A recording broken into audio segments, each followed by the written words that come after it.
Meeshan Wajir County Assembly waxaana chair lady women caucus meeshan waxaan isku ka yeerin FIDA Kenya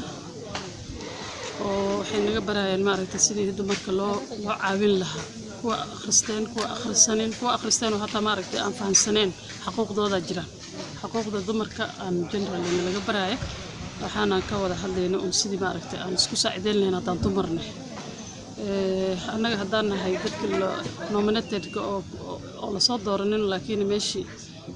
la soo siiyay nominated raggi la soo doortaa maxay u arkayaan annaga inaan maaragtay aan meel cidlo ka helno positionkan aan haysana wax walba waxay rabaan in iyaga la siiyo annagana gadaal ay noo riixaan ay noo arkaan kama maaragtay bonga part flower girls magacyo noo bixiyeen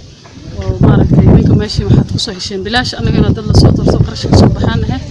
marka inaan niga xaq dheeraana way mar walba way leeyihiin dibka kale oo nahasta maxaa waaye Soomaalida sideedaba maxay aaminsan yihiin dumarka ama bilaanta ma hogaamini karaan dadweynaha waxa waaye wax iyaga kali Soomaalida ku eg dhinacan kale oo down Kenya dumarka waa la soo doortaa. Our main focus is to safeguard the rights of women and girls according to the Kenyan Constitution.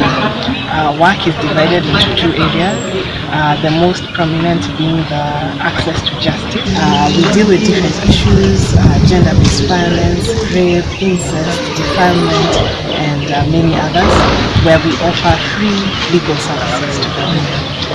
We have offices in Nairobi, Mombasa and Kisumu, but we are still able to reach out to other counties such as Wajir, and that is why actually we are embedding the training of the women with trying to set up a base here in Wajir. We are grateful to the Wajir County Assembly and specifically the Speaker and the Deputy Clerk who have supported us in this initiative.